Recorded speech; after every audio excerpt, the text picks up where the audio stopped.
So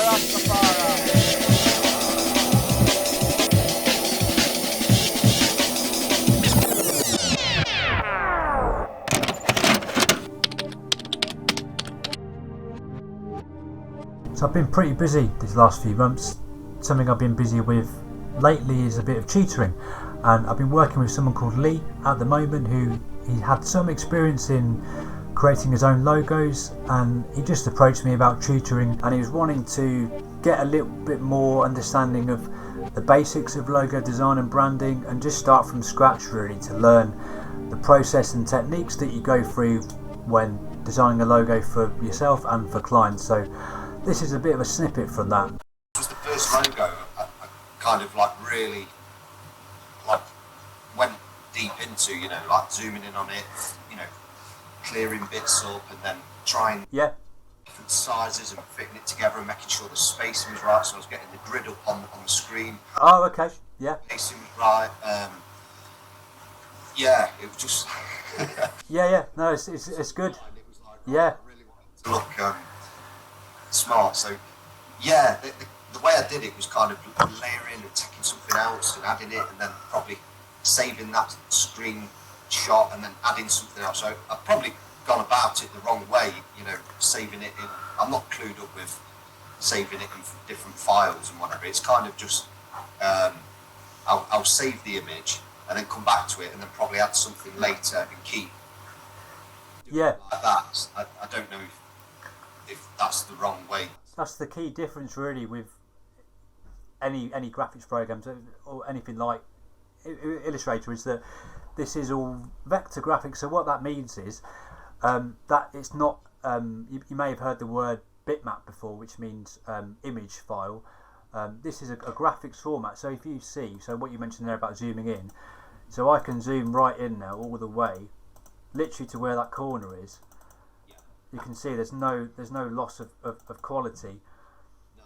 So because it's a graphic file, so you see as soon as I grab that now, you can see that's one object. So similar like what you've been doing, you've probably been drawing with a pen tool, have you? So you've been doing it something like this, something like that, is it?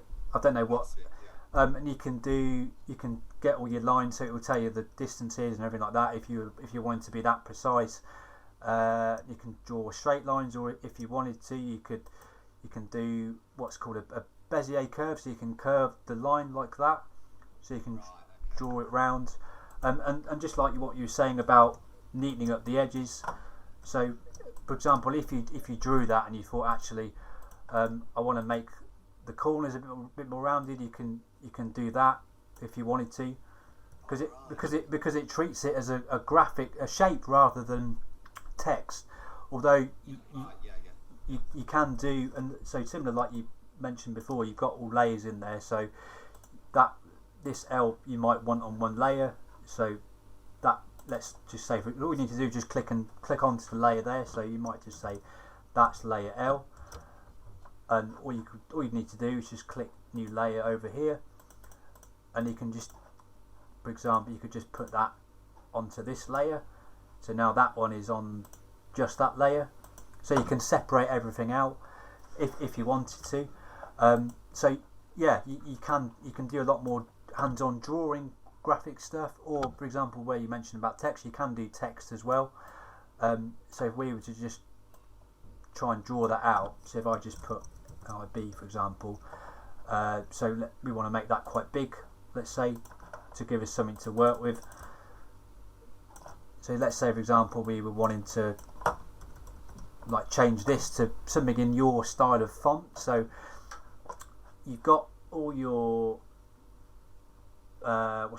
tabs at the side here, so you can see here where it says character, and you can drag these out as well. So if I wanted to look at the character, so you go down to usually it should just pop up at the side here, but you can get it from this really complicated menu over the top here. But so this is our font here that we've got. Let's just say for example that we liked that font here, and what you were mentioning earlier about the other day about the spacing in between it, so that's just a simple case of just adjusting what's called the kerning here. So for example that's on auto at the moment, So as soon as I adjust the spacing here, it's just going to auto guess what the space is going to be, which is fine sometimes for what you want, but maybe sometimes you want a bit more precision. So if we just change that to optical, or is it metrics? Yeah, I think it's metrics. So that would give us a little bit more control. And so you see, if I just zoom right in, you can see it starts to get a little bit more. It is optical. Yeah, I'll just give it a bit more slight difference in the spacing there. And you can do it by letter as well. So say, is that doing individual letters? Yeah, it's doing the whole lot, but you can just say, for example, that space there between those two letters is a bit too wide in comparison to that, isn't it? So you can select by letter. So let's say we wanted to do the I and the B. So all you need to do is just click and drag across and just highlight the letter like that. And once you adjust the kerning again, look, you can just nudge that in just a little bit like that. So then you could start to look at, ways that you can change the font, or let's say, for example, that we wanted to maybe.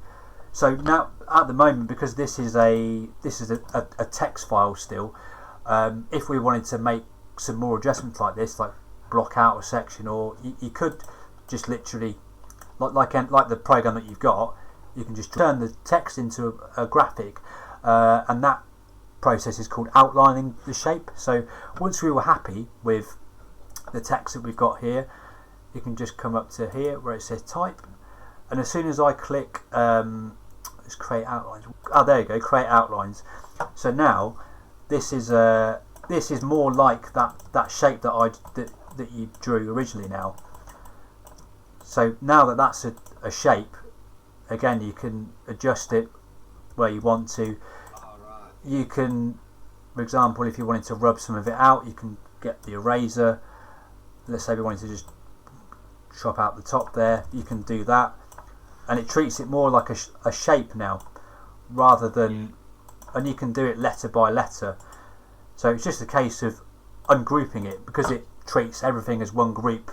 As soon as you turn it into a graphic, you can ungroup that. So now if you wanted to move that down here, like you mentioned, maybe we wanted to start to stack things behind it, you can make that one a little bit bigger.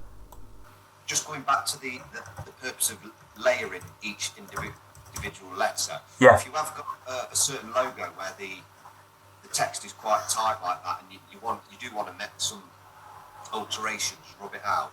Yeah.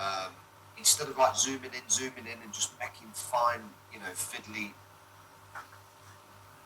rubbing out little bits, can you just select that one layer? So in this case, the L, and then you can kind of, if you went over it, it wouldn't take the I and the B out. It'd just be on the layer of. Is that? Yeah, that's right. Yeah, that's right. You'd be exactly right. So we already got a new layer here, so you just need to just click into it to adjust it. And we'll call that I, and then we'll just create a new layer by just clicking here, and we'll just call this one B. So you see when you click on something, it will give you a box around it to say that you've selected it. So we've selected the L, so we want to put that on the L layer. So you can see by that icon there that that's on the L layer already, so that's okay. So the I, that's on the I layer because it's giving us a little icon there, so that's okay. And you can switch these off as well if you wanted to just work on one layer at a time.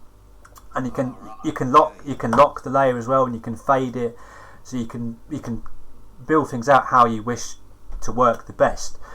And so so we've got B, so that's on the wrong layer at the moment. So you need to select the letter and then make the layer, or you can do it either way. You can make the layers first, or you can just draw. Or you can put the layers in after you've drawn the shape. It doesn't matter. It's completely up to you. So can you just show me, if you was to make the layer? Yeah. If I wanted some small subtext on that, and that was on a separate layer. So you'd create the new layer. Yeah. How would you? Yeah. So. The text after. Yeah. So you could. So if you were to do it that way around, you could just click. So we haven't got any subtext there at the moment. So I'll just go to create new layer, and it'll create a new one for us. Okay, and we'll say subtext or whatever. And as long as the blue is selected here, that's what layer we're working with at the moment. So like I said, you can click the lock there, so that will lock all these other layers, so that when you're working on this subtext layer, you'll see now if I try and move, maybe you're someone that's got an interest in graphic design, maybe you've got an interest in creating logos, give me a shout. I have some spots open for tutoring, and as always, check out my portfolio for my latest work. Hope you enjoyed the video, and I'll catch you next time.